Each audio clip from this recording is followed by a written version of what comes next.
Mama Ana Təbiət Beynəlxalq İncəsənət layihəsi Azərbaycanda daxil olmaqla 28 ölkədən 55 fərqli sənətkarı bir araya gətirərək incəsənət vasitəsilə planetimizi gələcək nəsillər üçün qorumağa çağırır. Laura Matarellaya sərgidəki fərqli instalyasiya, rəsm və multimedia nümunələri haqqında ətraflı məlumat verildi. Vurğulandı ki, layihə bəşəriyyət və təbiət arasındakı zəngin və mürəkkəb münasibətləri ön plana çəkir. Ekspozisiyadakı hər bir incəsənət əsəri insanın təbiətlə dərin bağlılığını rəmzləşdirir.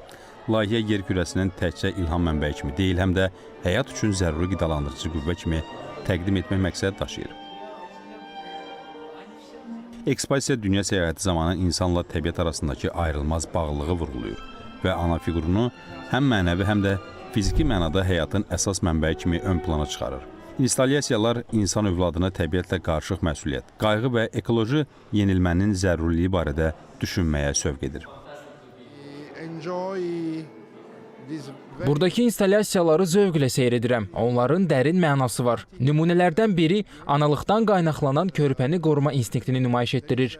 Qadın körpəni qorumağa çalışır. Amma eyni zamanda bizə təbiəti də ana körpəsini qoruduğu kimi qorumağın zərurliyini aşılayır.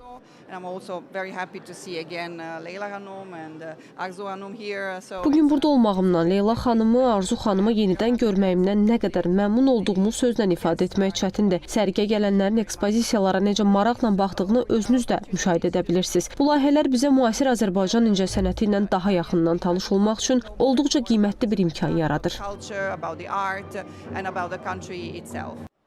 Mama Ana Təbiət Beynəlxalq İncəsənət sərgisi mayın 14-nədək Roma sakinlərinin və qədim şəhərin qonaqlarının ixtiyarında olacaq.